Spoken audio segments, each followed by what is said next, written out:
It makes me really, really disgusted when people say that I'm hopping on a trend or doing stuff to get clout. This is social media star Danielle Cohn.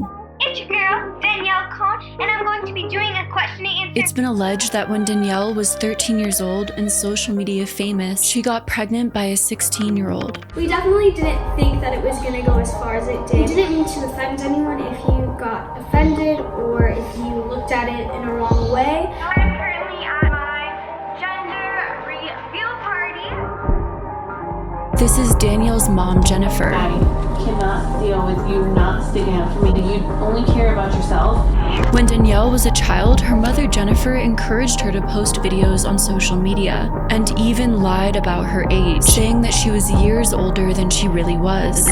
And your heart's so big that you think that that's the right thing to do, but it's in reality, your mom is manipulating you. That is what breaks my heart. Danielle's father even came forward to share the truth. This is the story of Danielle Cohn, how she was forced to grow up too fast and was exploited by both the internet and her own mother. Viewer discretion is advised.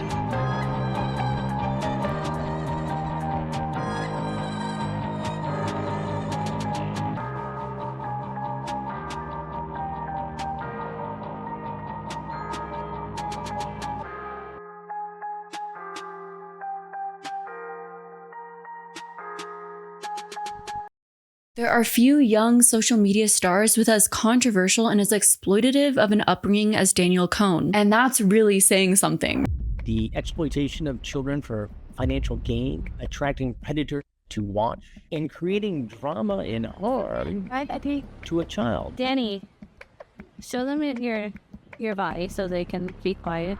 From a young age, Danielle was thrust into the spotlight at a time that social media was reaching a tipping point. There were tons of popular young teen influencers at the height of their popularity on the platform, and Musical.ly and other new social media platforms were at their genesis. Becoming a social media influencer was a fresh and viable career in a way that it never had been before. That means that those who could see an opportunity for a cash grab tried their hands at influencing, or they made their children into influencers. And young Gen Z became enamored with social media, following their favorite online stars. And this possibly ushered in the age of influencers, where so much of the way that we consume media and online advertisements comes from the influencers themselves. But this sort of money and power can easily corrupt, especially with very little regulations. And at the beginning of the age of influencers, when Danielle was only a child, she was brought onto social media, doing the inappropriate and extreme in front of a camera for internet fame. Hi friends and internet acquaintances, welcome back to another video on my channel discussing controversial internet figures. If you like that sort of content, don't forget to subscribe for another deep dive, and if you like this video, give it a like if you want to. If you have any suggestions for video topics you'd like to see or exploitation that you see happening on the internet and on social media, then go to the subreddit I started called r/exploitation exposed. And now let's get into the video. Before we dive into the story of Danielle Cohn, it's time for this video's sponsor, HelloFresh. Balancing work and home life often feels like an impossible task. Personally, I'm often filled with constant guilt over feeling like I'm not doing enough. Either I'm not working enough or I'm not spending enough time with my family, and that feeling can be all-consuming at times. One of those stress points is when it comes to preparing meals for my family, because honestly speaking, I'm not the best cook. One of my neighbors used to be a private chef, and her advice has been to just stick to recipes until I can get it down. But even that can be overwhelming at times because I don't really know where to start. The constant thinking about what to make for dinner every night, the hours of buying groceries and preparing meals, and then the utter failure if the meal doesn't turn out well is soul-crushing. HelloFresh is a solution to that. HelloFresh is America's #1 choice to home cooking, and HelloFresh is now offering bigger portions with twice as many healthy options, as well as 15+ high-protein meals every week. HelloFresh also provides 10+ ready-made meals every week for those nights when you need to hit the easy button. With late editing nights, it's extremely convenient for me to still have a nice meal without having to prepare it. HelloFresh also just doubled the size of their menu to offer more than 100 recipes each week. My experience cooking with HelloFresh has been that it's helped me on deciding easy,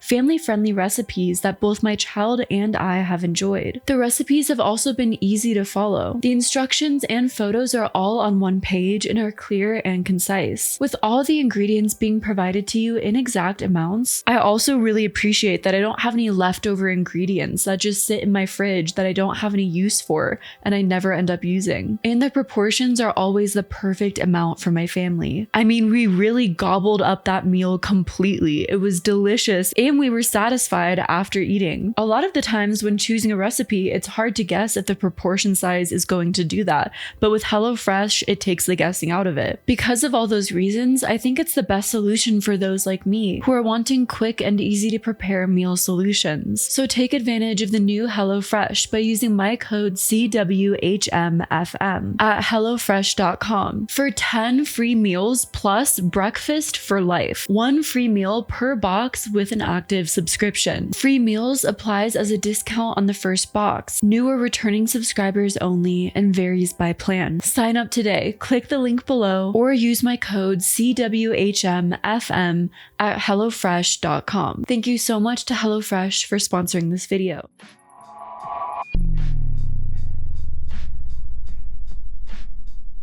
Danielle Haley Cohn was born to Justin Sprangler Cohn and Jennifer Marie Archambault in Florida on March 7th of 2006. Danielle Cohn grew up in Orlando, Florida.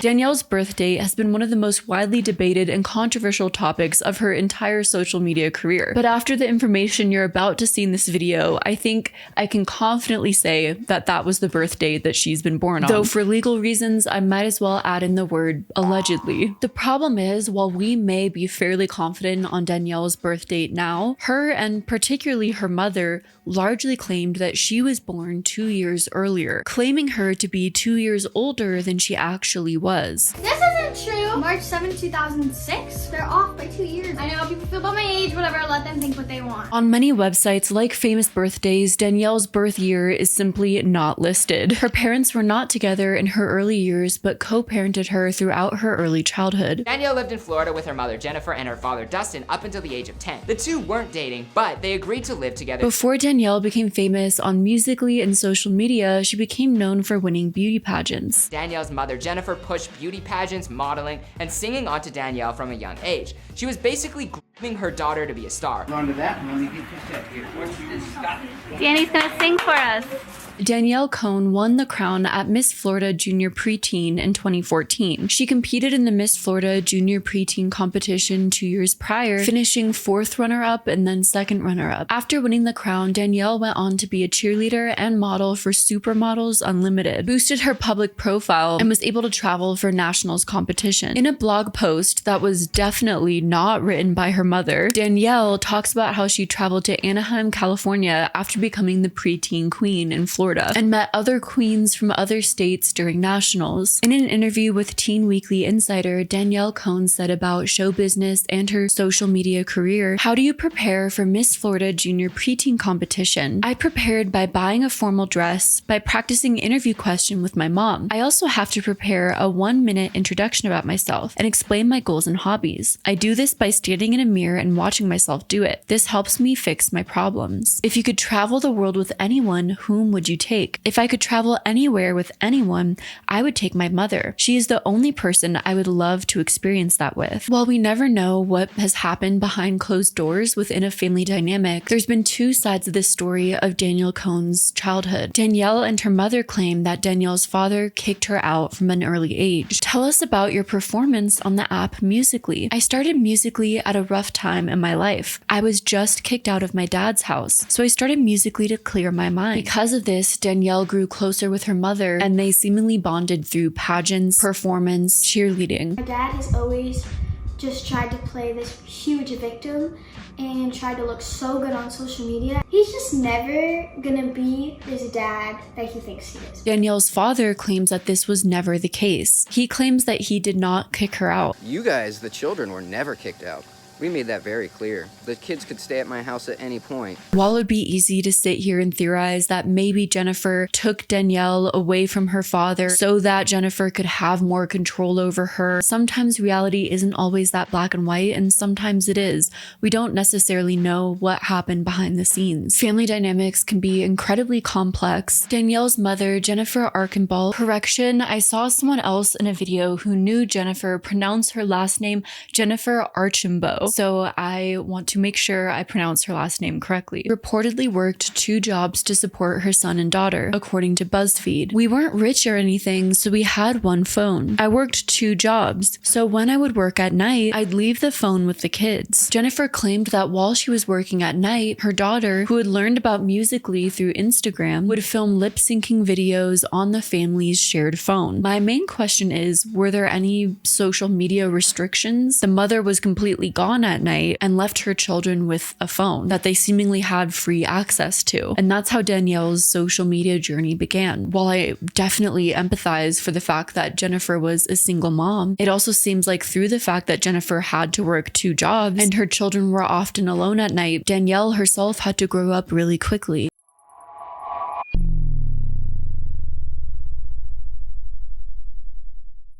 So Danielle's social media journey began in 2016 with her posting videos on Musical.ly, the short-form video app that TikTok would later acquire. I didn't really like it in the beginning. It was kind of dumb, Danielle said, but Danielle was posting enough videos onto the app to eventually get featured. She got featured numerous times and grew to tens of millions of followers on Musical.ly organically, and Danielle was one of the first people to surpass 10 million followers on Musical.ly. You have to think, for Danielle to not really like Musical.ly or posting onto Musical.ly, but to post so much that she was one of the first people to surpass 10 million followers, at least to me, says a lot about the kind of life she was living. That maybe she was so bored and isolated with her mother gone and often working that there was really nothing for her to do but to post these videos. I'm not necessarily saying that neglect was happening, but it definitely makes me wonder. I thought it was cool to lip sync to the songs, so I started doing it a lot. With the increased exposure came the opportunity to post ads or sponsored videos, which promised $400 to $500 per post at the time. So all of a sudden, Mother Jennifer was fully on board helping her daughter navigate the business side of social media, and she claimed that she was storing the money that Danielle was earning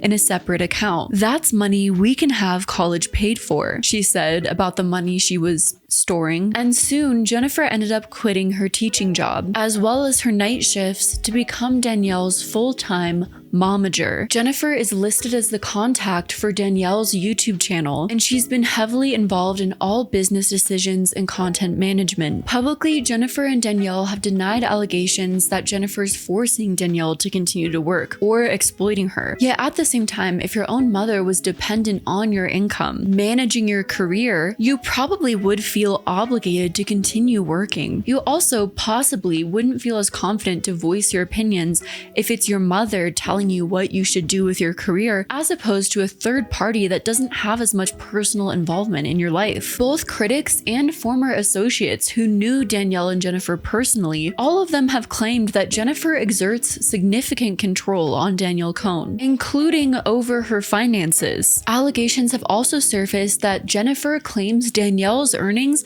as her own on tax filings. Though these claims remain unverified, I've heard from various sources that sponsorships and other companies that work with child influencers want to have the parent sign on the contract because legally there's less loopholes that you have to jump through. But think of how dangerous that is. That essentially means that that child is doing all of that work to create that sponsored content or work with that company, but the parent signed the contract. Not only could the parent just take all of that money because they're the one that signed the contract, but also that just means that there's no legal protections for the child in that instant. They're completely removed from the business dealing altogether. That also means essentially, since that parent signed that contract, they could claim that income on their tax filings, from what it seems, although I'm not an expert. And that's a topic that when it comes to this whole discussion of kid influencing has been largely ignored. Once Danielle's social media career took off, Jennifer also enrolled her in an online private Christian school. I can't work because I have to bring Danielle everywhere and do everything. It's work because she's young, and I I don't want her at these places on her own. And what is Jennifer doing with all of the money she makes off of Danielle? Jennifer said that she allocates 20% of her earnings towards bills and rent and stuff. Only 15 to 20%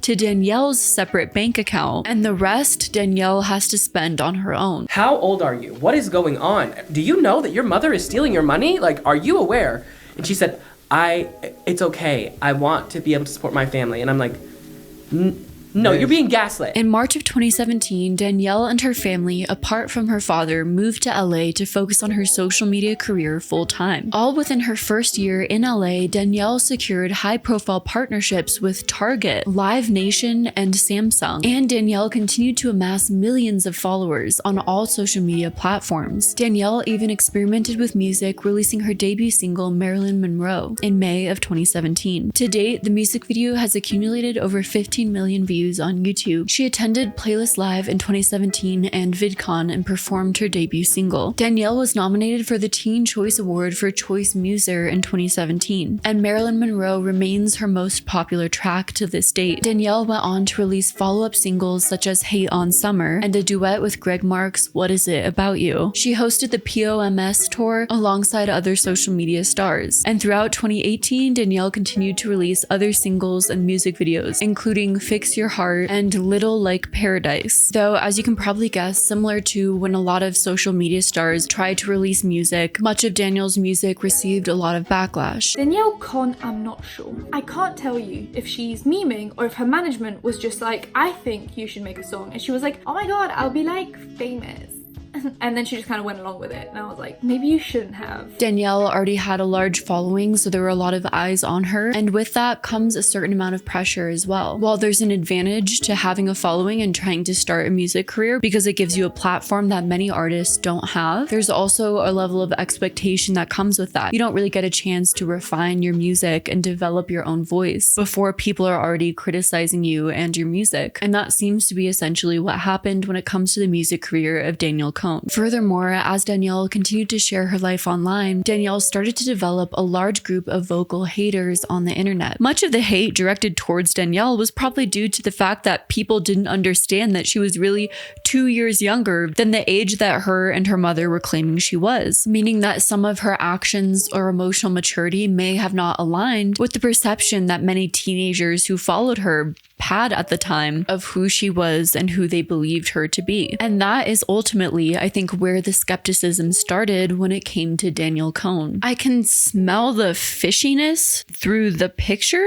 Yikes. Scandal sisters, the photoshopping queens. Come on. You know people can read their own comments on their own posts, right? But some of the legitimate concern over Danielle Cohn were some of the posts that she started making on social media where she would wear increasingly revealing clothing or post what many deemed were very inappropriate photo shoots, all of which increased in intensity and severity. Danielle also started entering into relationships with content creators who were several years older than her, even the age that she was claiming to be. On one hand, Danielle Cohn grew up very fast. She's now living in LA, hanging out with a lot of different influencers, and that may further the feeling that she needs to grow up very quickly. On the other hand, what you post online can be seen by everyone and also stays with you forever. If Danielle ever decides that she wants to stop influencing and have a different career or life path, everything that she's posted will always stick with her. For many young girls, this can be a very normal pattern in life. With outside societal pressures, beauty standards, friends, and romantic relationships in your life, you feel like you need to grow up really quickly. Whether it's a feeling of FOMO or people around you telling you who you need to be. And of course, this extends beyond women into just people in general. Many people often get the feeling that they need to overly themselves in order to fit in, or that they need to grow up really quickly in order to fit in with those around them. And it's interesting to see that extend into the world of social media as well and influencing. And Danielle's social media following ended up extending onto YouTube. While Danielle started her social media journey on Musical.ly and didn't begin posting onto YouTube until early 2018, her subscriber base grew into almost 1.7 million subscribers and over 295 million views. Across all social social media platforms, Danielle has over 30 million followers. However, her channel has drawn a lot of controversy for consistently using provocative themes in her thumbnails and content. Many of her video titles and thumbnails are designed to be sensational or misleading, often referencing topics like pregnancy scares, relationship drama, or emotional breakdowns. While this kind of clickbait strategy can be fairly commonplace, it's made even more controversial through the fact that Danielle's clickbait strategy is often through her sexualizing herself in some way, or should I say Danielle's team. The other outfits are way worse than this one, so if they don't like this one, then that's bad. So let's see what they think. It is cute. I like that top. Get over it. She tells me to do all the time. The shorts are a lot of much, way too much. Danielle is a literal child at this point. Age debate aside, Danielle was a literal child, yet her content was clickbaited material that was overly mature and sexualized. That's not funny. Look away. It's gonna Okay, so I'm gonna go and show him this outfit. So here you go. Thank you. This is the first one. Danielle's videos have featured revealing clothing, flirtatious challenges, and suggestive thumbnails, and many viewers feel like this is just flat out inappropriate for a minor. Yet despite all of this backlash, her following just increased, which in general probably says a lot about society. And it seems that Danielle's mom, Jennifer, just encouraged her to keep posting this content, because regardless of all of the backlash, it continued to bring them in money. Yet all the while, viewers became increasingly concerned. This concern only increased when allegations surfaced that Danielle was younger than her and her mom were claiming. I can't believe my mom went through my private Instagram. Bad idea. Friends, watch me and boyfriend kiss. Chapstick challenge.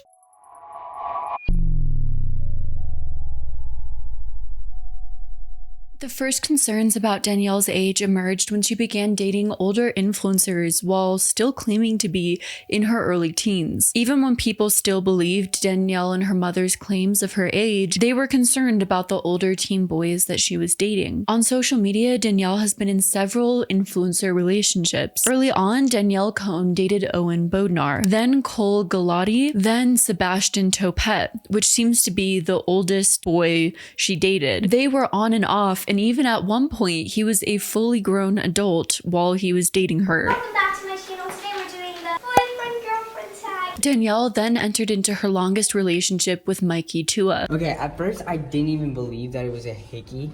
My mom was in on it too. That's why I didn't come to pick you up. I hate you. She then dated Ethan Fair. Please take this off. I'm I being don't serious. have another hoodie. Put this on. This is my hoodie. Put that on. And then Mason Patterson. So, while your mother was in the car, someone changed in the backseat. Yeah. Who?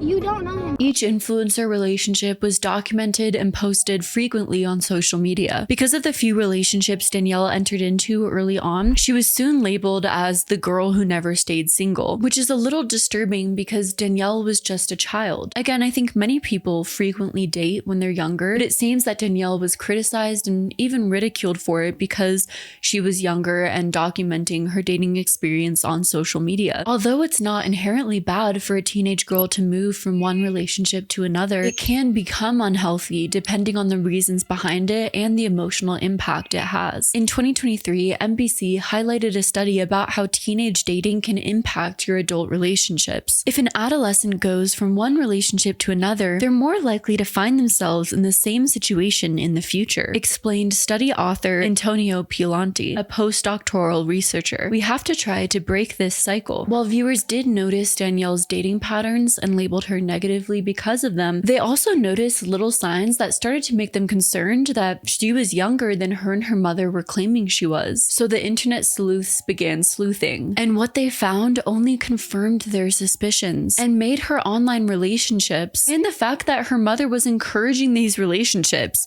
managing her and her social media career this entire time, even more concerning. Most notably, Danielle's relationship with 17-year-old Sebastian Topet raised some eyebrows, given claims by her father that she was only 11 years old at the time. It was equally as concerning that her and her mother were claiming that she was 13 at the time, but knowing that she was only 11 years old while dating a 17-year-old, and more internet sleuthers and those close to her began to come forward and confirm this, all casting doubt on Danielle's claim that she was born in 2004. A Redditor who allegedly went to school with Danielle posted photos from their yearbook, which suggested that Danielle was in 4th grade from the 2015 to 2016 school year, meaning, again, she was born in 2006. An influencer named Mads, who is associated with Danielle Cohn, spoke about this in a live stream. She mentioned how often Danielle seemed confused about the details of her age, unsure of how old she was supposed to be, and Danielle would often turn to her mother to tell her what she was supposed to say. Let me just put this out. I've known Danielle Cohn since I was, what, like 11? I met her when she was 9 years old. She's lying about her age, 100%. Oh my God. That's about it. I met her. You didn't have to air her out like that. We were in New York, and she turns and she looks we were on live, and she looks at her mom and to see what age and like class she's supposed to be in. And she was like, I'm in 7th. No, I'm in 6th. I'm in 6th. I was like, oh, boom, done. And I met her at a certain age, and then she just jumped 2 ages. And I was like, oh, this is nuts. I think Mads and I went to her 16th birthday twice. 2 16th. Wait, she had 2 16th yes! birthdays? Yes! Which may confirm who is controlling and dictating this situation. More people found evidence suggesting that the date that Danielle was born was March 7th, 2006, and shared the evidence online. An Instagram account called @ExposingYouTube Shade also leaked pictures of Danielle's parents in the hospital when she was born, and they are date stamped March 7, 2006. Leaked photos of Danielle Cohn's mom at the hospital about to give birth to Danielle. Check the year date, and on the wristband is March 7th, 2006. Is it fair enough to say case closed from this alone? People also found Jennifer Archambault's old YouTube account, and on that YouTube account was an old video of Danielle singing. This video was posted in 2012. In the video's description, it says, "My little 6-year-old daughter," meaning from Jennifer's own description that Danielle was born in 2006. She even calls her Danny. Danny's gonna sing for us. Comments on Danielle's social media posts were flooded with people urging her to confirm her age. Many people turned to Danielle's mother, asking how she could allow her daughter to post such provocative photos online, knowing her real age and how young she really was, let alone the fact that she was monetizing and actively profiting off of this content. Eventually, the criticism was too loud to ignore, so Jennifer responded. Jennifer wrote a post defending her daughter. Really, she should have been defending herself, but okay. "You might not agree with what my daughter posts or what she does, but at this age, she's setting up her life to become a millionaire at her age. She does it all on her own. You're her momager and apparently tell her what to post and what age to tell the world she is, but okay, she does it all on her own. We argue and go back and forth as any teenager does with their parents. At the end of the day, I will give up my life for them." Yeah, that really clears up the age question. It seemed like with more and more evidence that came out, that it was clear that Danielle was 2 years younger than she was claiming to be online. The question is, why? Claiming to be 2 years older than you really are isn't that huge of a difference. Yet it makes a huge difference when it comes to things legally and gets messy and dangerous and illegal very quick. So why do it? It's not like it's a bad thing to have a younger audience and to claim that you're a younger person posting on social media. At least, well, okay, it's a bad thing to people like me who disagree with young children being child influencers. But from the perspective of social media companies and brands who want to work with child influencers and pay millions of dollars to child influencers, they want child influencers. So if you care about money, like Jennifer clearly does, and you want to exploit your child, why would you try so hard to keep up this lie that your child is 2 years older than they really are? You wonder if the general idea was that Danielle needed to do these controversial things to gain attention in the world of social media. But that's also untrue. There are plenty of influencers who have a large following who don't act provocatively online, or above all else, have a successful social media career after waiting until they're 18 to post online and gain a following. But Danielle Cohn, likely motivated by her mother, lied about her age to protect herself and her mother from any backlash, both legally and socially, mainly involving her relationships, her monetized content, and all the sponsorships and companies that she was working with, all of which would be considered unacceptable or even illegal if her true age was known. And maybe, possibly, the deeper she got into the world of social media, all of this spiraled out of control as the pressure to post more and more revealing content, work with more and more influencers, have more and more influencer relationships, and suddenly the lie grew bigger. The discussion of Danielle Cohn's age has continued until this day. In a podcast interview in 2023, Danielle briefly spoke about her age, saying that the people who need to know her age know it. I know my age, my friends, people that need to know my age know it, and that's all that matters. Yeah, it's honestly just not even. It's like, why do people even care? Unfortunately, this is just not the case, as many of Danielle's ex-boyfriends have come forward saying that they were not informed of her age, putting them legally in danger and taking away their informed consent about the relationship they were entering into, which is wrong in so many levels, especially considering the mother was often very involved in the relationship and put these boys in danger. Also, these brands, the companies that are going into partnerships with Danielle and her mother, are not being fully informed about the partnerships they're entering into, which ultimately also is unfair on those brands. Same thing with the platforms Danielle is posting on. And lastly, the audience. If Danielle has a young following who looks up to her, ultimately it's just dishonesty. But at the same time, if a certain way of living has been so normalized to Danielle, a certain lie has been upheld in Danielle's own life, unworking that and to be able to live her own truth is a hard process. How is someone able to live their authentic life on social media when for so long they haven't been able to live their authentic life in their real life? So instead of being honest and vulnerable with her audience, Danielle just continued down the path of sensationalized publicity stunts.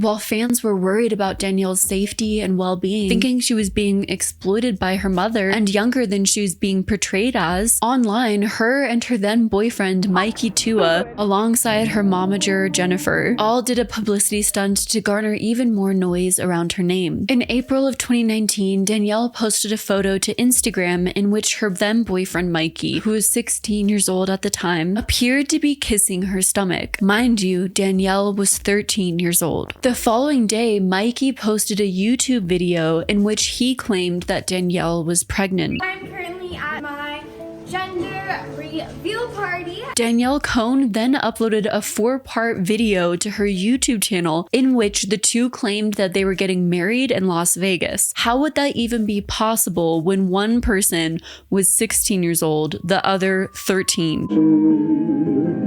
But I can't help falling in love with you. And Danny, do you take Mikey to be your best friend forever, to have, to hold, and to cherish from this day forward, in sickness and in health, for richer, for poor, and for better, for worse? Good. If you had said no, I'd be like, what are you doing here? And Mikey, if you would place that ring on Danny's left hand. Mikey, if you would look Danny in the eyes and repeat after me. Danny, on this day, and with this ring, I pledge myself to you, in good times and rough times, and lift you up when you are down.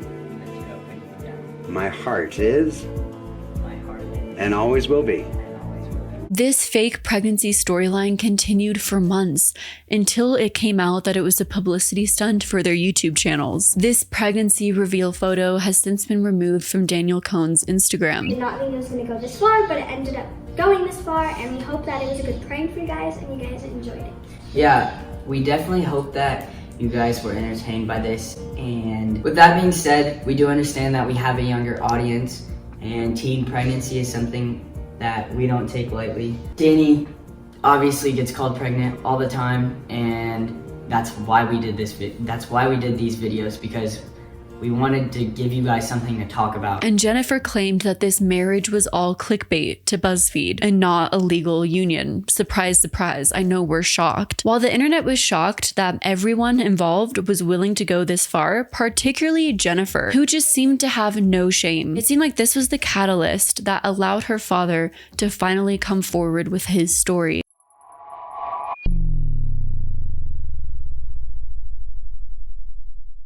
The pregnancy and wedding publicity stunt may have pushed Danielle's family over the edge to finally speak out, as a few months later, Danielle's father spoke out and revealed her true age to the public, as well as his thoughts about what Danielle and her mother were posting on social media. The controversy exploded in September of 2019 when Danielle's father, Danielle Cohn, published a lengthy Facebook post. He claimed his daughter Danielle was actually 13 years old, not 15 like her and her mother were claiming. On September 6th, he wrote, "Danielle is 13. He also wrote, "I have never liked Danielle being on social media, especially when she started at such an early age. But pageants and modeling and then Musical.ly were all pushed on her. It was always a huge problem to me. I asked for it to stop immediately, which it didn't. And now it has spiraled into me being worried about my daughter's safety. I want these companies to be held accountable because they never did their due diligence in checking my daughter's age and have used a minor for profit because the money is more important than the truth.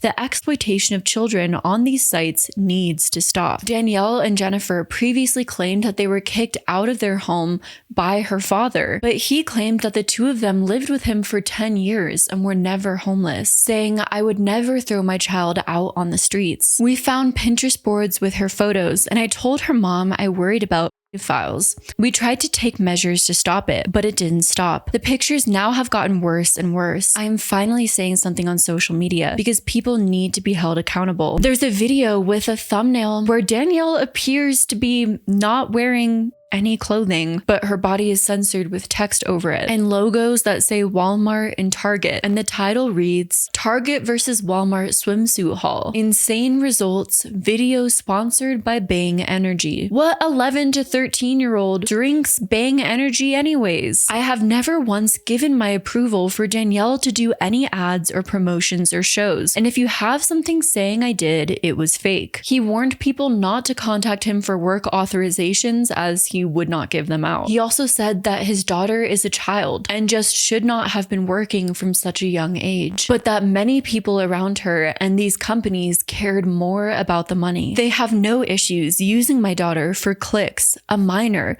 someone who just turned 13. According to the BBC, under UK law, while the employment of children under the age of 18 is heavily regulated, social media companies don't have the same obligations because they're not directly employing children. Instead, children are just using their platform, explains Keely Rushmore, a partner at British law firm SA Law. And when it comes to the brands they collaborate with, in the UK, while children can enter into contracts with brands or for services, this can be problematic. A way around this is to enter into a contract with the parents instead. And Keely expects that many brands choose this option instead as a method to protect themselves. But like I personally theorized earlier, this may give the parents another option or way to further exploit the children, leaving them completely out of these business deals that they are a part of and doing all the work for. I also feel sorry for these young guys who are being lied to and put in a horrible position of dating an underage and illegal minor. She is 13 and should not be around 17-year-old boys. And Dustin claimed he's been alienated from his daughter because he would not go along with the lies. He wrote, "I do want Danielle to be happy, but not at this cost. No 13-year-old should be dancing in lingerie.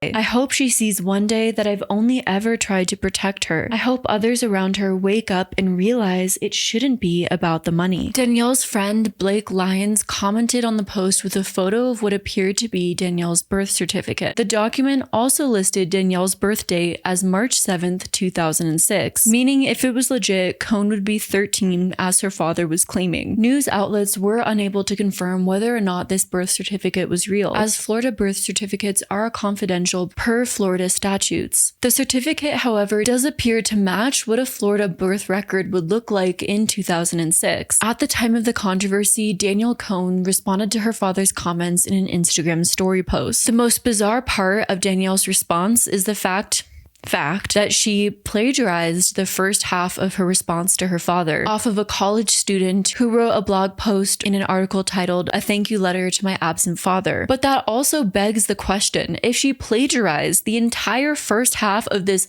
heartfelt letter to her dad, and none of that was her own original thoughts and feelings, where she's telling him how much he was never there for her, well, how true were any of those statements in the first place, when the statement wasn't even coming from her originally? I want you to know that writing this letter did not come easily for me. There were parts of my life that I wished you were there, but then I finally understood that growing up without you is the best thing for me. Our paths have crossed and then they divided again, and to be truthful, I like it much better that way. This isn't a letter expressing my bitterness, but rather my thanks to you for not being there. Growing up without a biological father is the best thing that could have ever happened to me. I want you to notice that I said biological. I have many people taking your place. My mom, my grandparents, my brother. She wanted only the best for me, and she did whatever she could so that I would have it. She understood that early mornings and long nights would be tough in the moment, but helped me in the long run. My mother played both roles, and I couldn't be more proud of her. I hope that one day I'm at least half the woman that she is, and twice the parent you could ever be. But the fact is that you lied about it all. We have not had a relationship, and you never were involved in my life as a father should be. Even after you kicked out my mom, you still lied. It is interesting how Danielle focuses so much on her mom on this post. How he treated her mom is a direct reflection on how she feels about him. My theory is the mom probably wrote it, or at least heavily helped her put it together. So you also have to wonder how much of that is coming from the mom in the first place. Danielle also posted a photo of a temporary work permit claiming that it proves that she's 15. But many people commented that someone can easily forge their age on a temporary work permit. While I don't want to heavily theorize in this video of what's happening behind the scenes, ultimately I do think it's fair to say that while Danielle's personal feelings about what happened between her mother and father and in her childhood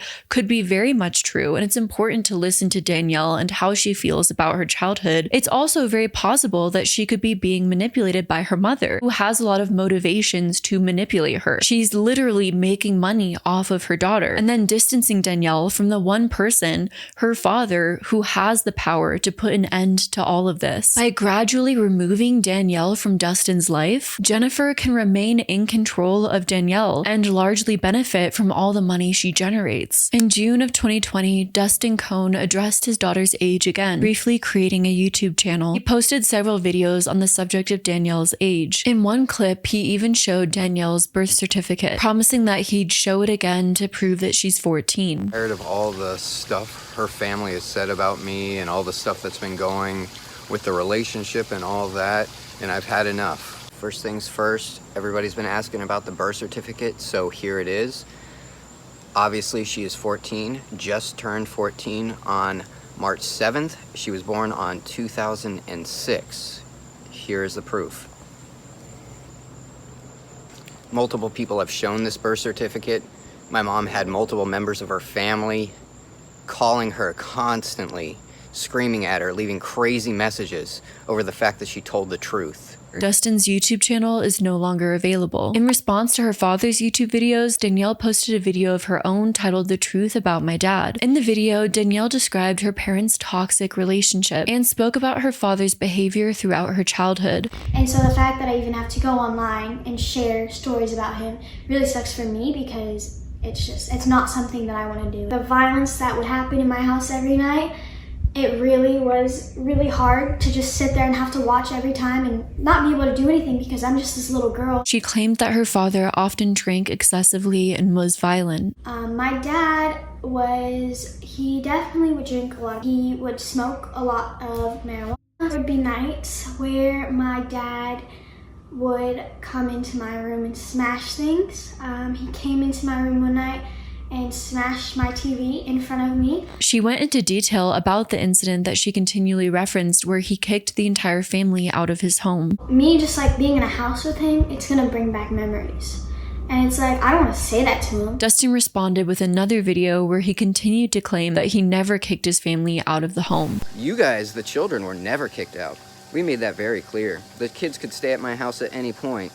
We did have an issue after multiple times and you destroying my house, and you weren't even living at my house anymore, but you were coming over to do Musical.lys and use my Wi-Fi. And so I was like, this is not going to happen anymore. Ultimately, I think this is the problem with children being influencers and being in the spotlight, family channels, and people sharing their life online. Family dynamics are often complicated and messy, and people have many different perspectives about their dynamic. And when you bring that into a public space, bring it to the core of public opinion, it can get even messier, especially when there's psychological dynamics at play. Ultimately, there's no way to know what happened years and years ago in Danielle's childhood. And the only thing that the public can go off of is what happened once she started posting on social media. As much as I think that it is very, very plausible that her father was toxic, maybe even borderline abusive, not a healthy or perfect father, and had many flaws. Once she started posting on social media, the fact of the matter is that her father was the only person that made a public post trying to protect her, and her mother was the only one who for years profited off of her and continued to enable the inappropriate behavior that put herself and others around her in danger. Though I do hear what Danielle says, her experience, her words, and I think that they are valid. Despite all of this controversy, this toxic back and forth, and this continual discussion around Danielle's age, Jennifer stood firm in this idea that Danielle was 16 years old in 2020, the idea that she was 2 years older and born in 2004. Danielle is 16. She's addressed it herself on many YouTube videos, but unfortunately, we have a lot of people that want to ruin her career or make something out of nothing so that they can get attention or followers. Jennifer also remained dismissive about age gap relationships. Honestly, as long as my daughter is happy and healthy, that's all I care about. Everyone always has something to say. I think just because it's Danielle, that's what makes it a problem, because I see other influencers with bigger age gaps and no one ever talks about it or attacks them for it. Throughout the years of 2019 to 2021, Danielle continued to release singles such as I'm Done, Christmas in LA, Pretty Chick Wave, F You, and Can't Go Away. She also performed at Playlist Live in 2019 and Playlist Live in 2020. During Playlist Live in 2020, there were rumors that Danielle Cohn was rude. I got called out literally like 20 times for how mean I was to my fans. I just wanted to explain that really quick. I promise you I'm not a mean person. It's literally just the fact that I'm like such an awkward person. Personally, I wonder if Danielle Cohn being much younger than she portrays herself as causes a bit of a gap in emotional maturity. Her being quiet and timid because she's emotionally immature could cause this perception of her being rude. Fans are coming out on Twitter with reports that Danielle Cohn was rude to the fans who approached her. Here's what people are saying on Twitter. She was so stuck up and entitled. I thanked her for the picture and complimented her, and she like scoffed and walked away as if she thought her fans weren't important. My sister just met Danielle Cohn and said she was so rude but still got a pic. She's iconic. Danielle also faced another controversy when she yet again was accused of plagiarism, this time with a song she released. Danielle was called out for claiming that Ashanti's hit Foolish was her own song. She even sold merchandise with lyrics to Foolish on it, even though her song was essentially just a cover of Foolish, leading to a ton of backlash, not only from her own fans, from people online, but also Ashanti fans and supporters. She later came out and claimed it was a cover, but the entire incident just damaged her credibility in the music community, when already being an influencer and trying to make music sort of damages your credibility and whether or not you're making music for the right reasons. Because there's a popular TikToker who is literally trying to capitalize off of her hit song Foolish. Now, this TikToker is named Danielle Cohn, and she did a cover of Ashanti's #1 hit song Foolish. She not only pushed this song as her own song, but she's also capitalizing off of it by selling merchandise. So she's treating this song as if it's her own single. Yet through all of this controversy, Danielle's platform continued to grow. By October of 2020, Danielle gained 18.5 million followers on TikTok. But still, another controversy would surface, one that would shock the internet even more and cross the line into the unimaginable.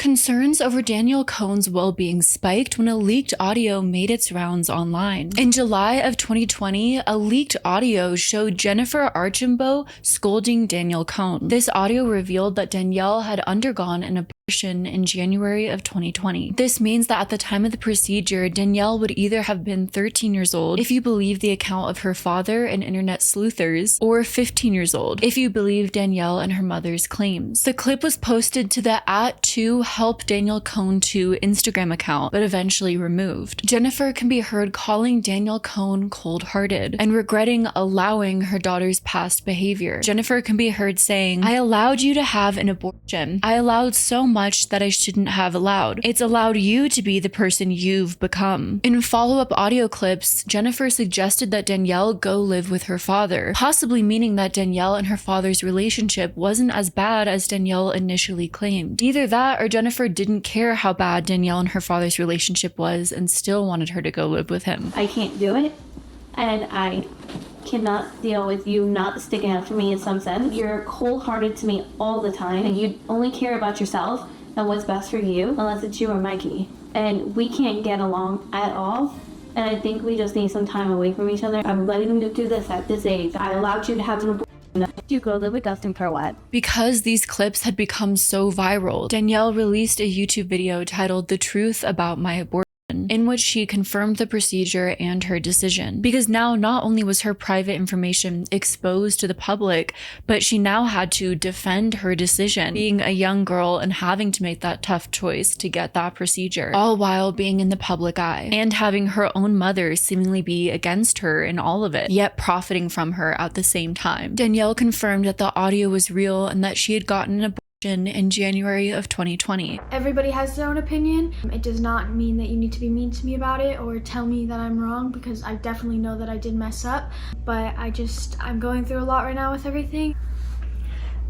Gosh, I don't even know how to say this. A video got leaked of me and my mom talking, and she had mentioned that I had an abortion. Yes, I did have an abortion in January.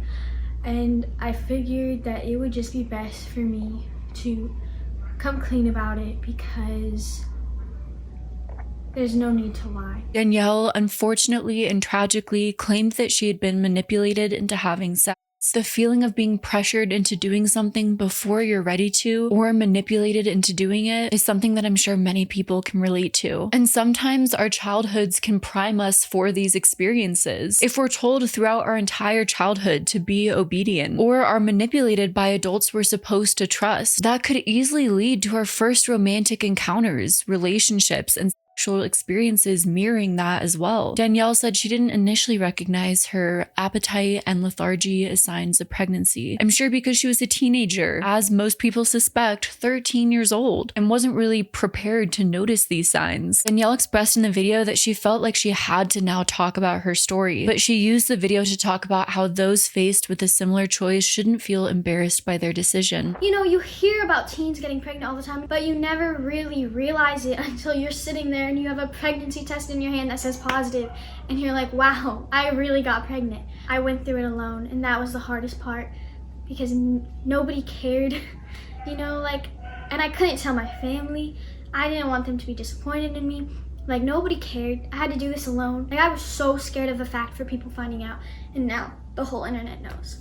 Although many people showed their support in Danielle Cohn, a lot of people were very concerned, especially since the age debate was still ongoing. Many people wondering how old exactly Danielle Cohn was at the time the abortion took place. I'm absolutely disgusted at the amount of hate this poor girl is getting online for what seems like an abusive situation. She's incredibly brave to have had to have made this decision at such a young age, alone. Like her or not, but the fact that Danielle Cohn was forced to address that she had an abortion because an adult she confided in and thought of as family leaked audio between her and her mom confirming she had one literally makes me sick. No one should be outed like that. It's absurd that people expect a 13-year-old to have a child. That's a child having a child. She made the right choice for her, and it's absolutely nobody's business. In the leaked audio, her mother says, "I let you have the and it just made my skin crawl. Yes, as her mother, she's solely responsible for her minor daughter's medical care, but is it really something that she can hold over her? Also, so many commenters telling her to have the baby and give it up for adoption. Like, that is an easy choice. If, as her father stated, she was 13 years old at the time of the abortion, it is virtually impossible not to blame the mother for this escalation, for how things have gotten to this point. The mother went along with this age lie publicly for so long, at least in part it seems for her own personal profit, and allowed her daughter to date and associate with teenagers who are much older than her and much more mature than her. And this is all clearly what that can lead to. Instead of protecting Danielle, Jennifer threw her into the fire and watched her burn. Jennifer revealed to Insider that this leaked audio was recorded by Jennifer's best friend of 5 years. I was just really hurt that someone we loved and trusted would do this to us and hurt Danny this badly. This was definitely not the way she wanted it to come out. Eventually, she would have to come out with it, but it's still so new and she's still grieving. Would she have to come out with it? This is another problem with being a teen influencer, because some parts of your private personal life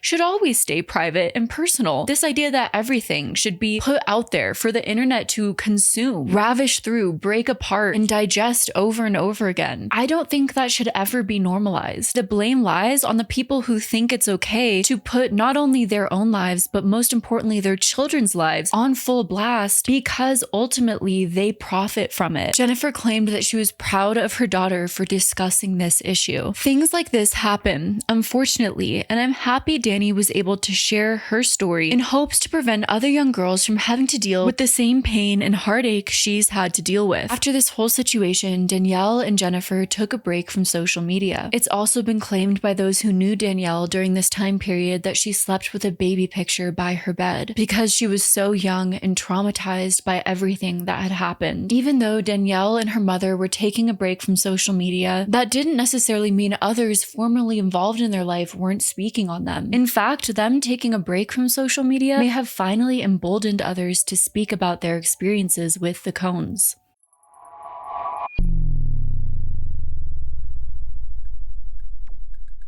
Later on in 2020, Danielle's ex-boyfriend Ethan Fair publicly claimed that Danielle was only 14 and was actually 13 when the took place. He also claimed that Jennifer Archambault was speaking for Danielle through her social media accounts, which many people have theorized, but to hear that publicly from an ex-boyfriend, that Danielle didn't even have agency over her own social media and her mother was often speaking for her on a platform where this young teenager sexualized herself is quite disturbing. Hi. But what made things more complicated is when Mikey's parents found out some of the information that we are finding out about now. Mikey's mom posted on Instagram stating, "After some sensitive information was brought to my attention about Danielle, we no longer support Mikey and Danielle's relationship because Mikey is still a minor.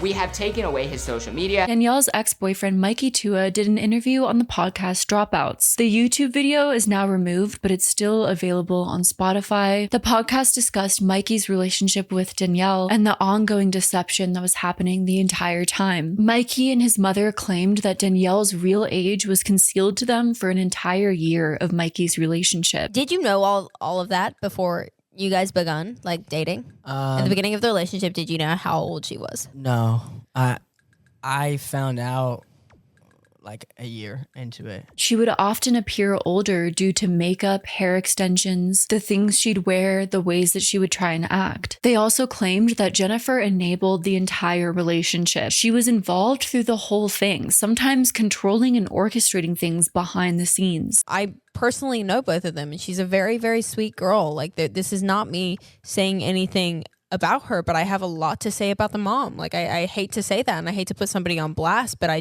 in my mind, I can't wrap around how a mother allows how she is allowed to treat her daughter that way. This relationship dynamic impacted the Tua family as well. Mikey ended up getting isolated from his own family the further involved he got with Danielle. I ran away from my parents and I found out her age, and then I wasn't with her for a year. I turned 18 and got back with her. Hey, that was the wrong time to get back with her. He actually flew to another state under a different name. Did you really? Yeah. Jesus Christ, Mikey. The other parent involved helped that. What I was doing, my actions weren't good, and I mentally wasn't there to notice that. In Los Angeles, there's a perception that there's so much fame and money to be had that it's hard not to imagine that it doesn't bring out the worst in people, even if that was never one's intentions. For example, in the case of Danielle Cohn, you have all of these adults vying over the finances of a young teen girl, encouraging her to do more risque and exploitative things for profit. How do they go home and look at themselves in a mirror?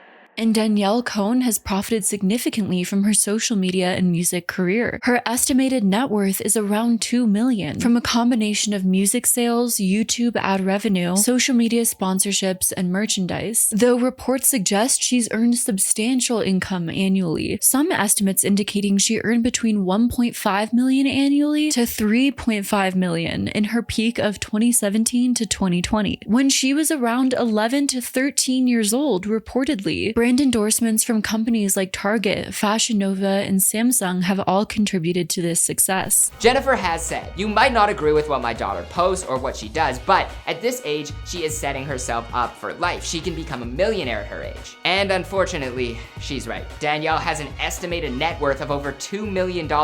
I know, the world is full of chaos and doesn't make sense sometimes. Michael Weist also interviewed Mikey Tua and his experience with Danielle Cohn. Mikey's mother noticed that early on, red flags with Danielle was that she always had to have a boyfriend and didn't have very many friends. There had to be flags that about this industry, about this culture, this space. What were some of those? What were your initial thoughts in that moment? I noticed that, Danielle had to have a boyfriend and that they were always together. I thought that was strange. And then I thought, I didn't see Danielle ever with a lot of friends. It was noted many times throughout this 3-part interview that Danielle may be seeking out these relationships to sort of fill the void of a lack of love in her life. She's trying to find and feel love because she may not have it within her family life. Mikey also claimed that the first day he went and hung out with Danielle, he went over to her apartment and it was a complete mess. She was like, let's hang out. And I was like, okay, I forget what we were doing, but we ended up going to her apartment, and holy f***, it was a mess, and it smelled like cat.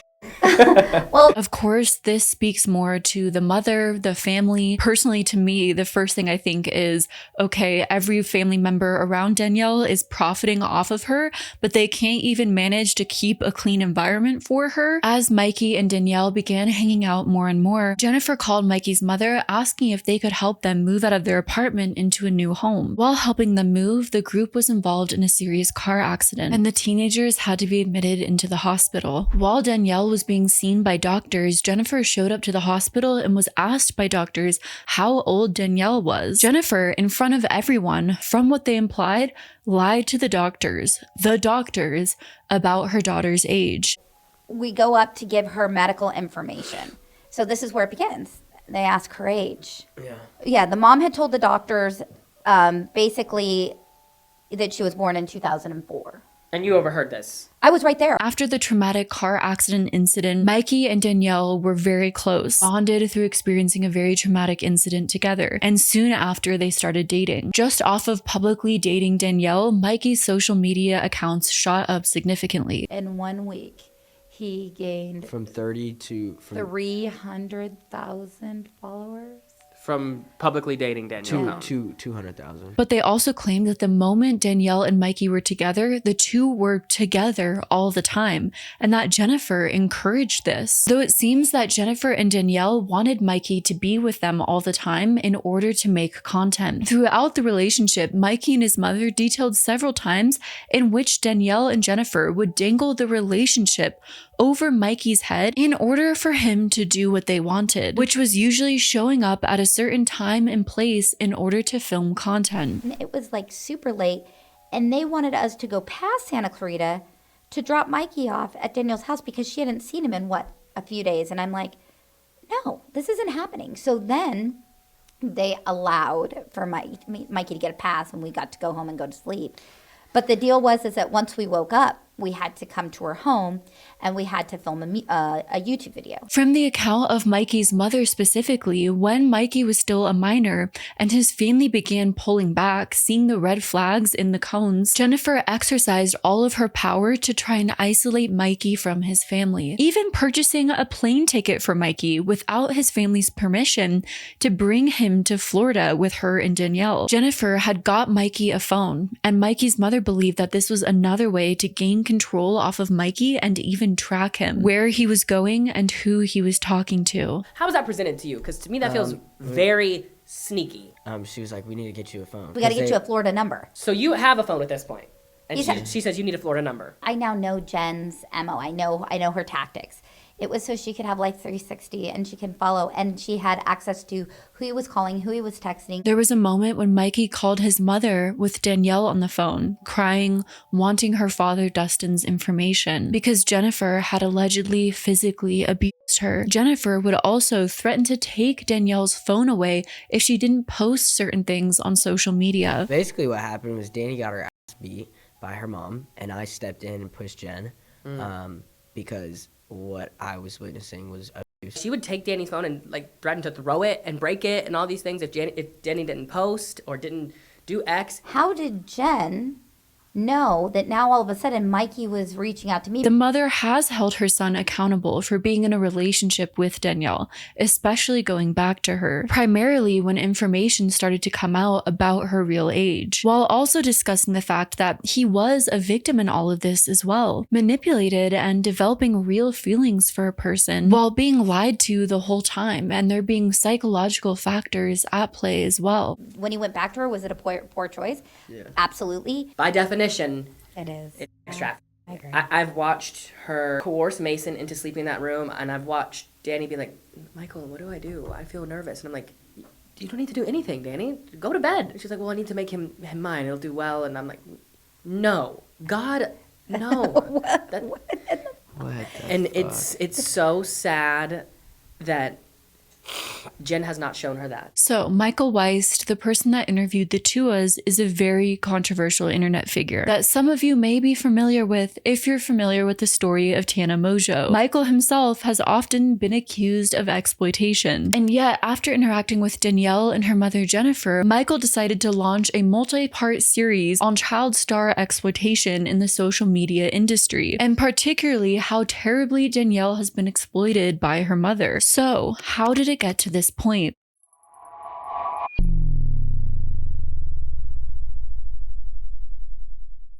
On August 8th of 2021, Danielle Cohn made a video titled Addressing the Hate and Full Truth. In the video, she addressed issues with her manager as a way to detract from criticism from her mom. While Danielle didn't say his name specifically, her supporters already knew that this manager was Michael Weist, the man responsible for funding TanaCon through his company Good Times Entertainment. Danielle and Michael Weist began working together in May of 2021. In the video, Danielle claims that it was not her mother who was taking all of her finances, but it was in fact Michael. People always want to comment on my TikToks when I'm sad. Oh, this is about your mom, blah blah blah. I am not sad about my mom.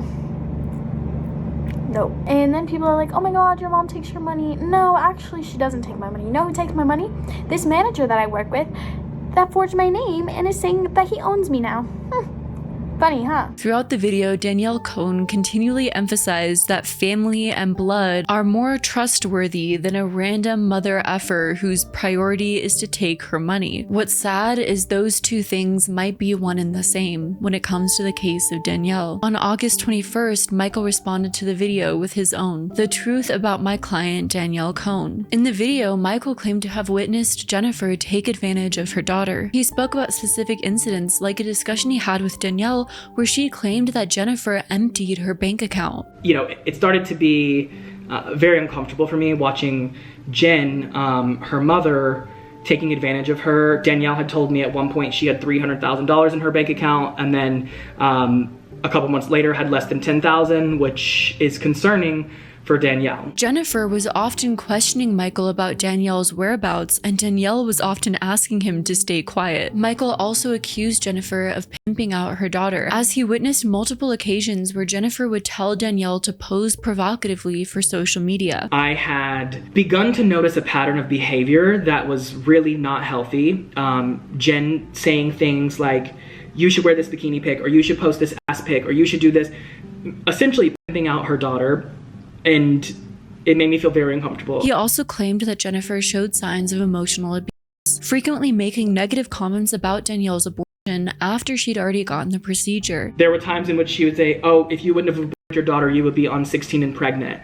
I felt very, very uncomfortable. Michael also revealed that the family had over 30 CPS cases. Since Danielle had told Michael that she was 17 at the time, he started to worry that she would turn 18 and have absolutely nothing to her name. So according to Michael, he claimed that he approached her to try and discuss the best course of action so that she could gain more financial control. It became very dark and very clear that Jen was abusing her daughter, Danielle, which made me very concerned, and I wanted to help her establish and protect herself.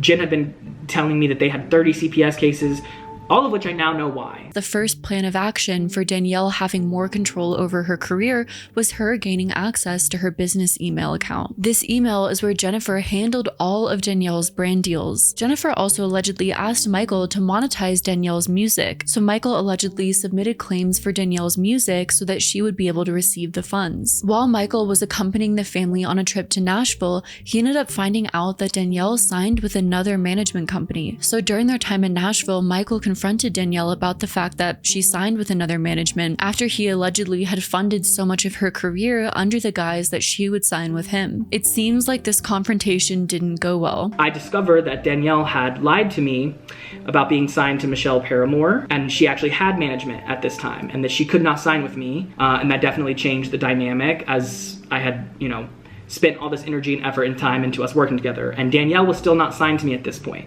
and never was. I felt very uncomfortable and ended up asking them to leave after I confronted Jen and Danny about what was going on. They ended up leaving Nashville. After he returned back to LA, Michael's attorney advised him to stay away from Danielle. They also spoke with Mason Patterson, who was dating Danielle at the time, advising him to stay away because Danielle was underage, and that is literally illegal. Yet Mason, who is 19 years old, continued in his relationship with Danielle. The first thing I did when I got to Nashville after the 4th was call my attorney. He advised me to distance myself from Danielle. He said that Mason should stop seeing Danielle, and furthermore, Mason should have no contact with her. Definitely not a sexual or romantic relationship with a child, as this is statutory. I informed Mason of this, and nothing seemed to change. After Michael and Danielle went their separate ways, Michael's claims went through on Danielle's music. Because the claims were registered under Michael's company, Danielle and Jennifer accused him of stealing their YouTube account. However, in his video, Michael tried to show receipts of how he helped monetize Danielle's music and how all the funds were available to her. I submitted the claims. Instantly, they freak out and say that I've stolen the YouTube account. Which is not possible. Danielle actually added me as an owner to her YouTube channel. She said that I forged her signature. I did not forge her signature. She used this to say that I stole her money. While the money that she's referring to sits in her Vidya label account and her Swerve Records label account, with only her having access to that, her being the login on that account, her or her mother. She has yet to withdraw even any existing earnings from I'm Done or her other music videos. But because Danielle was under the impression that Michael had tried to steal her entire YouTube account, she started what he believed was essentially a smear campaign. It seems like overall, from Michael's impression, how this all went down is Danielle started to approach Michael as someone that she could potentially trust to gain more control of her business and social media. But when Jennifer, Danielle's mom, found out what was happening, she became irate. She started guilt-tripping Danielle, saying how important family is, and Danielle was guilt-tripped and essentially swayed back to her mother's side. I would get Danny alone and she would tell me that this is not what she wants. She would literally be like, I want you to take my emails. I want you to give me the email login. Then I go into the room with Danny to get the login. Jen will not give it to me. Will not. And everything, she's the victim. Why are you doing this to me? You like Michael more than me. that's your goddamn mother. How could you love me more than your mother? It's not that. And Danny then starts crying, and I'm like, your daughter can't even heal. You're not letting her heal because you want to control everything about her money. Be a mom. Go be a mom. Stop being whatever you think you are and whatever you're doing. Even in my house in Nashville, we had a conversation where she's like, can you help me? Then Danny goes back outside, goes to my guest house to talk to her mom, comes back and's like, well, I'm going to leave Nashville. And I'm like, is that what you want? We just had a whole different conversation. She's like, no, I want to support my mom. I think that she needs, I should be able to provide for my family. And I'm like, your mom just literally convinced you that you're supporting your family and that that's the right thing to do. And your heart's so big that you think that that's the right thing to do, but it's in reality, your mom is manipulating you. That is what breaks my heart. Michael Weist has since filed lawsuits against Danielle, Jennifer, and Mason. The thing is, to be as fair and unbiased as I can be in this situation, Michael has filed several lawsuits against virtually every single former client and influencer he has ever worked with. Every person he has ever worked with, he has had a major disagreement with. What's the saying? When you point a finger, you have three pointing back at you. But just because Michael Weist is a very questionable person with questionable business tactics doesn't completely absolve the Cohns as well. Sometimes two problematic people find each other or meet their match. On August 23rd, Danielle responded to Michael's video with a follow-up video. The full truth, my experience with the worst manager, horrible. While Danielle made several rebuttals throughout the video, she provided zero evidence to back up her claims. Michael, on the other hand, provided several receipts to back up his claims, which made his statements appear more credible. I took notes, timestamped notes, during her video, all of which I will address. If anything, to put an end to this. I'm over it, to say the least. I am livid that she could continue to make these vile statements against myself. Danielle claimed that Michael meddled in her relationship with her boyfriend Mason, which he publicly denied. Those statements feel like things that would come from an insecure teenager anyhow. I have multiple text messages with Mason in which I let him know that he cannot commit this crime. I was not blackmailing Mason. Danielle further claimed that Michael would try and separate her from her mother in order to manipulate her, suggesting that Jennifer could see right through Michael. I invited her to dinner and said her mom couldn't come, and that this was because I had a plan to manipulate her and her mom could see through me.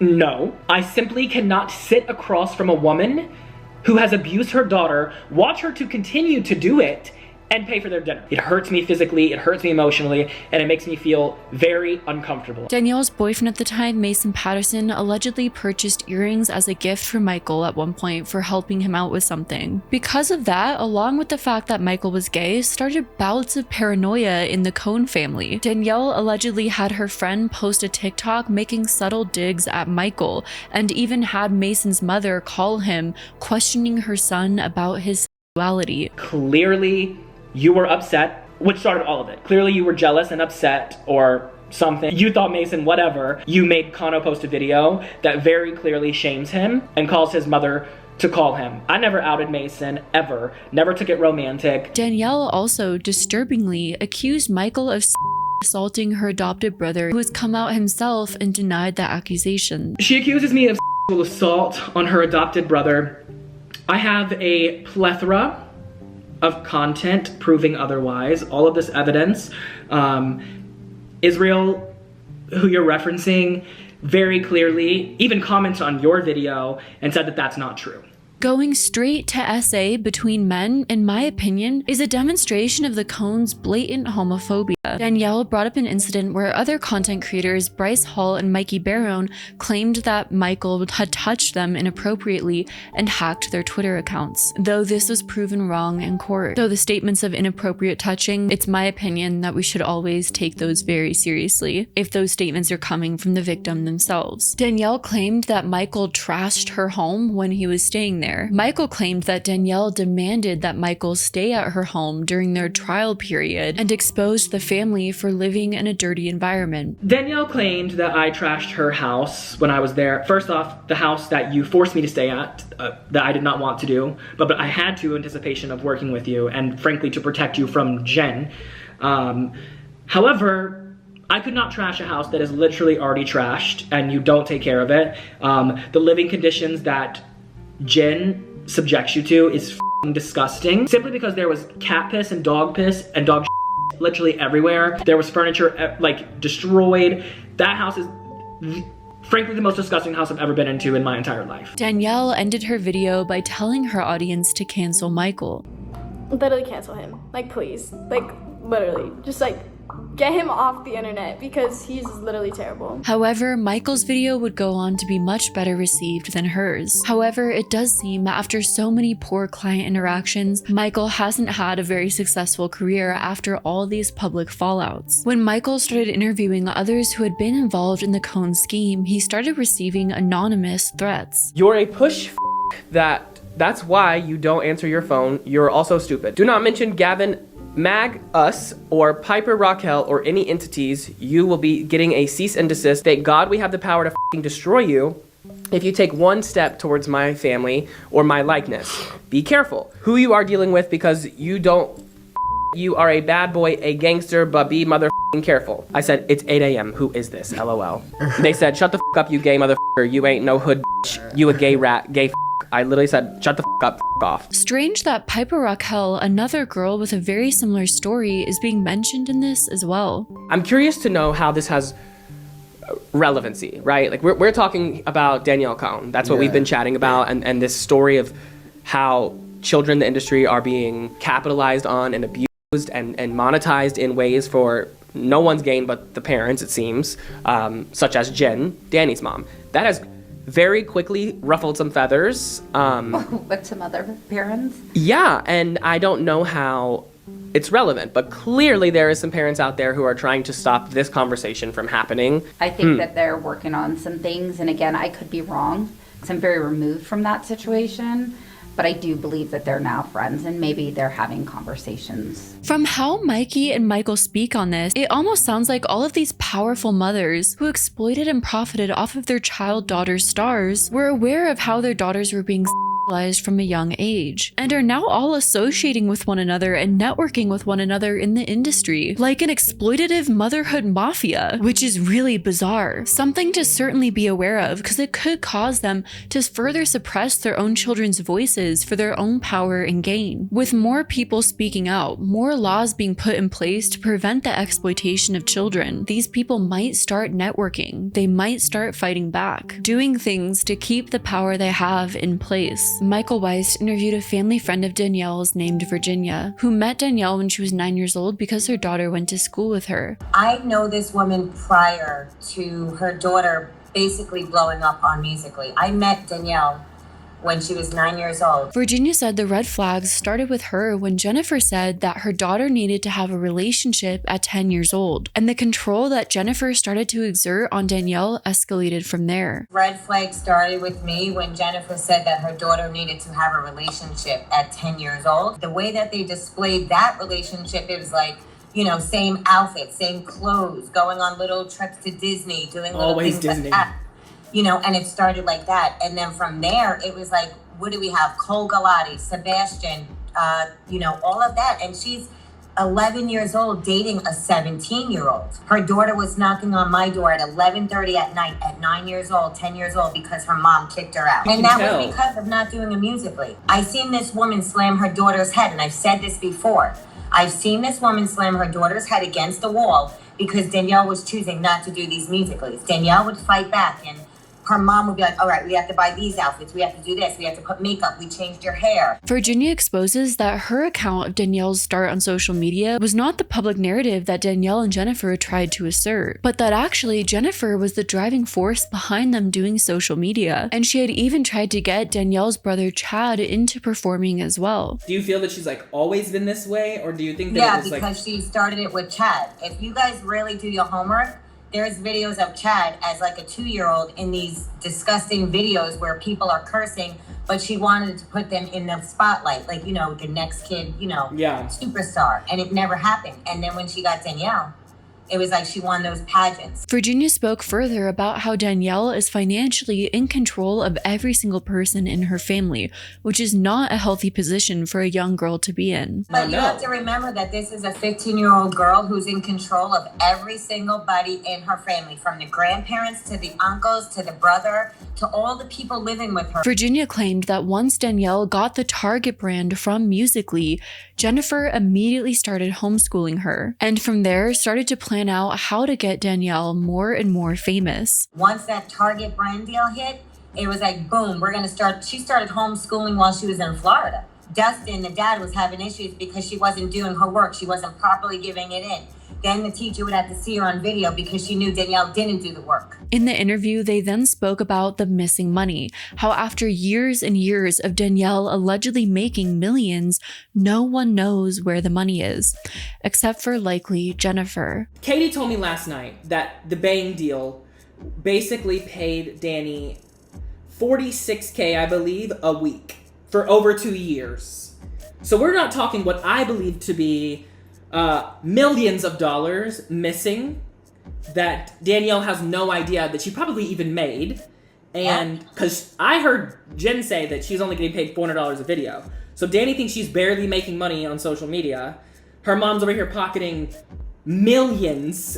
She's not pocketing it, honey. She's spending it. Virginia also said that CPS and many other systems failed Danielle, leaving her stuck with her toxic and abusive mother, which is a story that's unfortunately all too familiar at this point. CPS has failed us. They failed her father. It was controlled by Jennifer. It was crazy. In courts, they went to court, she fought, and because she has the money that Danielle has, CPS doesn't listen. Cops don't listen. Virginia and Michael each explained why they went public with their respective information. Virginia being the person who released the abortion audio, and Michael now being the person who has made countless videos on the story of Danielle Cohn. Like I told Jennifer, this is what I'm going to do. You continually do what you do. I'm going to let the world know. Oh, me too. Not be shocked. I cannot ethically stand by and allow this situation to happen, not only as like morals, but also the California Labor Board. All of these people who just stand around for a check are like complicit, in my opinion. Yeah. It's a complex situation, speaking so relentlessly and publicly about a child's private life, all for the belief that you are helping the child. And I have very mixed feelings and beliefs about this situation. Recently, my feelings have been evolving about this sort of matter after reading the book The House of My Mother, written by Sherry Franke, which may or may not be related to an upcoming video. Sherry speaks about the voyeurism that people often have when it comes to people's traumas, and how people online often capitalize off of that. And when children are involved, this quickly becomes a serious issue that we have to empathize with and be really cognizant of. While it's important to bring these topics to light, to spread public awareness, of course I care about that so much, that's why I'm doing this, we have to ask ourselves the important questions. Are we being sensitive to this child's information? Are we being respectful of their private life, not exploiting their trauma? It is very clear that both Michael and Virginia care a lot about the exploitation happening to child stars online, as well as the exploitation that's happened to Danielle Cohn. Born out of a frustration and helplessness, they could have possibly felt a need to take the situation public, at least to make the public aware of the extent in which Jennifer is exploiting her daughter, to help put a stop to it before it goes too far. If there's no other options available, that might have been all they really could have done. Virginia also disturbingly claimed that Jennifer would give Danielle and her boyfriend the master bedroom, letting them both stay there, which led to, well, Danielle getting pregnant. Oh, Ethan and Danny have the master bedroom. Even Ethan's family were like, yo, Ethan, come upstairs. And Jen is like, no, they're fine. I'm going to be down here. Yeah. That's where stuff took place, Michael. That's just weird. How that little girl created what she created. Virginia touched on the potential generational trauma, though I won't show the clip because I want to be a little bit more sensitive than some of the claims that she made. Virginia did claim that when Jennifer was 16 years old, she got pregnant with a much older man, meaning that the court documents were sealed and Jennifer was considered a victim of R word. Virginia believes that Jennifer's own parents, Danielle's grandparents, enable everything that happens and live off of Danielle as well, and may even be dealing with substance abuse abuse issues. Yet Jennifer didn't seem to mind Danielle being with older boys from a young age, teen pregnancy and having a child at a young age, repeating the same cycles. You can see the patterns of generational trauma being inflicted and how one young girl had to carry all of that on her shoulders. Virginia even claimed that Danielle was paranoid to speak about her mom in her home because she thought her mom was listening in on the speakers in every room. Danny tells me, Virginia, go downstairs into the pantry because my mom listens on every room on those speakers. She literally told me that too. Yet, through all of this trauma, through all of the people coming and going into Danielle's life, she stayed with her mom and continued to provide for her family and continued making content. Over time, the numbers dwindled, but Danielle stayed on the same path. And in 2022, Danielle continued to release music, like singles such as Halo and features on the collaborative track We Better Than Me. Danielle's dating patterns also subsisted. As entering into 2023, Danielle entered into a relationship with a man, and things seemed to get more serious than ever.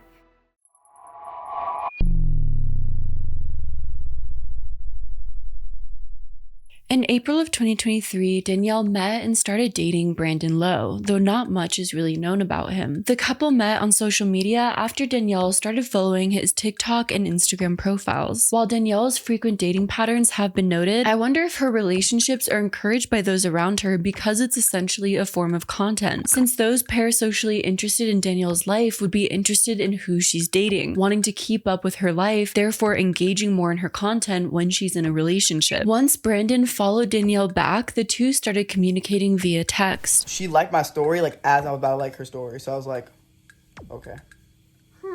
FaceTimed her like it was next day. It was the next day. It was next day. Yeah, I asked her to prom as like a joke. I didn't think she was gonna say yes, and she was like, "Wait, for real?" She was like, "Really?" And I was like, "Yeah, sure." After only texting for 48 hours, Brandon invited Danielle to his prom. While out prom dress shopping, Danielle posted a TikTok with Brandon with the caption, "When he takes you prom dress shopping." She tagged the boutique and the store owner gave her the prom dress for free in exchange for her promotion. This TikTok also blew up with people already wondering whether Danielle had a new boyfriend.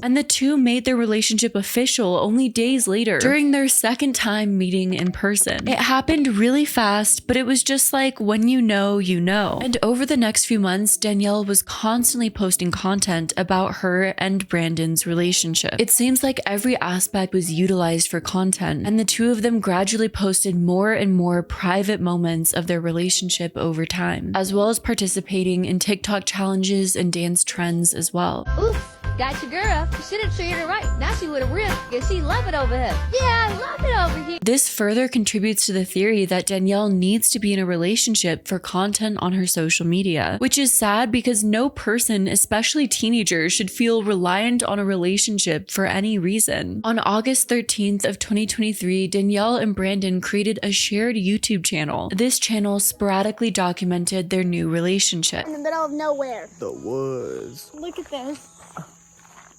This is our cabin. We can get away. This is also an interesting change from Danielle's past relationships, because instead of dating boyfriends who had their own social media profiles, Danielle created a shared account with Brandon. This means not only that Brandon had less agency and control over his social media, but that also Danielle Cohn would be able to profit more off of the boost in engagement that the relationship received through social media. Brandon would also have to choose between dedicating his time to their shared YouTube accounts or his own social media profile, meaning he would have less and less independence. Danielle and Brandon's most viewed video is also their most controversial. In December of 2023, Danielle and Brandon got engaged. I can't believe this actually happened. Watch all the way to the end to see him propose in Paris. Brandon really did an amazing job, and thank you to the company who made this happen. Brandon proposed to Danielle in front of the Eiffel Tower and hired a photography company to capture the moment. Compared to Danielle's previous publicity stunt, getting married in Vegas, this engagement and relationship seemed more serious, even though it was moving alarmingly quickly, with the pair having gotten engaged after just 8 months.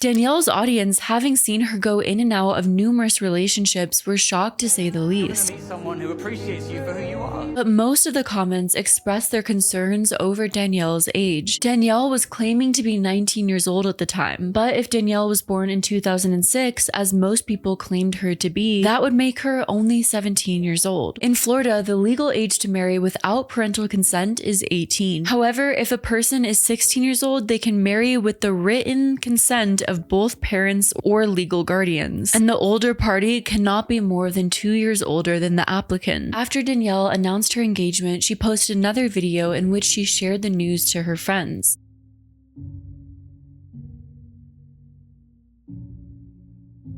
In another video, Danielle claimed that both families supported their union, and Danielle continued to post videos expressing excitement over their upcoming wedding. Based on a video Danielle posted in April, the wedding was scheduled for October of 2024. Everything appeared to be going smoothly for the couple as Danielle Cohn embraced the role of being a fiancé. I asked her. And we're living happily ever after.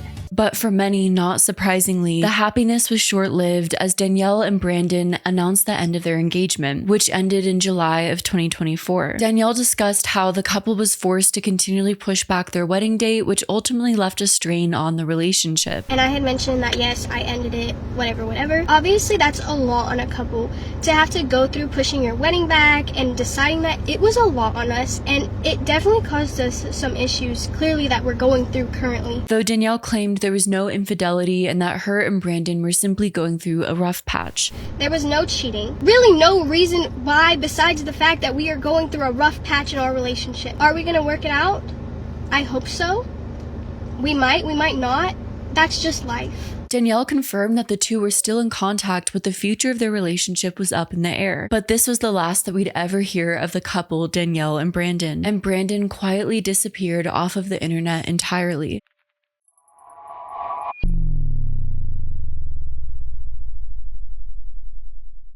In May of 2024, Danielle Cohn began promoting her subscription-based website, where members could access her exclusive content. But instead of creating an OnlyFans profile like many influencers do, Danielle Cohn signed with Playboy. In 2021, you could start buying exclusive content from influencers on Playboy when the company launched its creators platform, which was called Centerfold. This seemed like a way for Playboy to try and keep up with the creator exclusive content economy or digital landscape and be able to compete with other platforms in the market like OF. The Playboy Club was designed to allow influencers and models to post paywalled content. Based on all the photos and materials that Danielle Cohn used to promote the website, it seems that Danielle Cohn is offering exclusive content through her subscription service. And unfortunately, it does seem like this was something that Danielle was primed to do from the moment her mother allegedly encouraged her to be posting more provocatively online. Just like everything else when it comes to Danielle Cohn's story,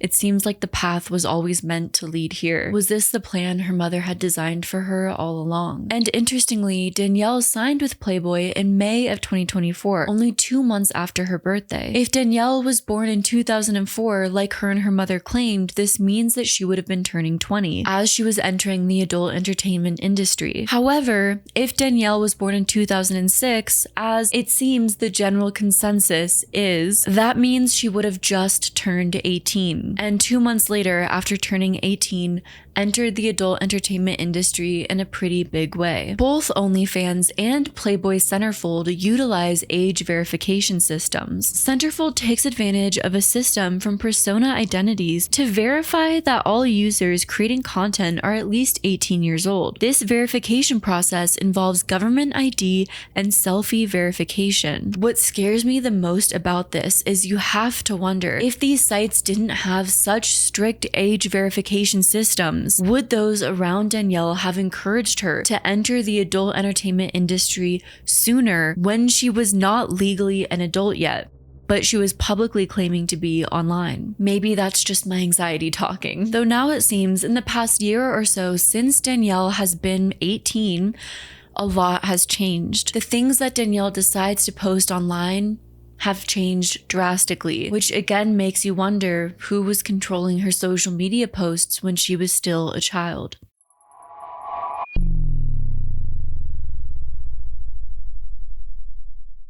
About a year ago, Danielle got lipo and documented her journey. This surgery was around the time that Danielle was turning 18 and or freshly 18, meaning that her mother was very much involved in the surgery process. In a Q&A about her lipo, Danielle talked about how her mom was with her throughout the surgery, confirming that her mother is still very much involved in her life. I looked at my mom because she was in there with me and I was like, I didn't hear about this before. And when asked about when the best time is to get lipo, she suggested waiting until you're 18. There's no correct age to get a plastic surgery. Everybody has different opinions. There's obviously an age limit for lipo. I would definitely wait till you're, 18 though, because I feel like that's just kind of weird, I don't know, that freaks me out, like being under 18 and getting it done, so I wouldn't ever do that. Since all of the fallout over Danielle's age and the speculated date of Danielle's 18th birthday has passed, Danielle's social media posts have become more tame and less drama-filled, and her online life has slowed down. Danielle Cohn will post occasional vlogs and updates about her life on YouTube, but there's no PR stunts, and from what she posts, she doesn't seem to overly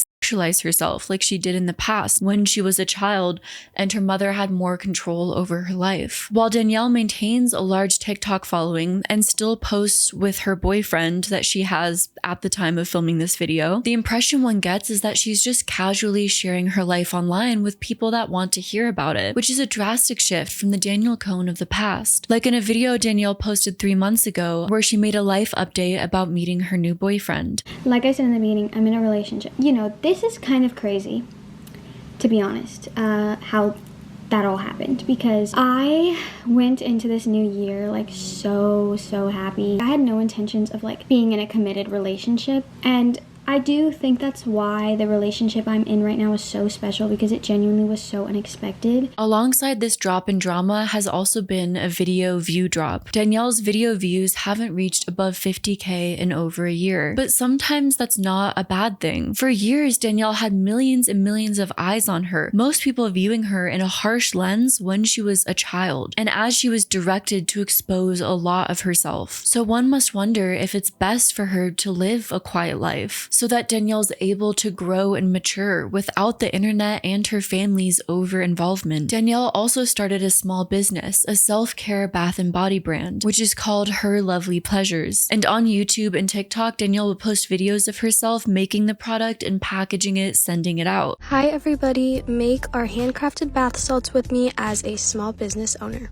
I first go in with raw coconut oil. This helps to soothe the skin while you're in your bath.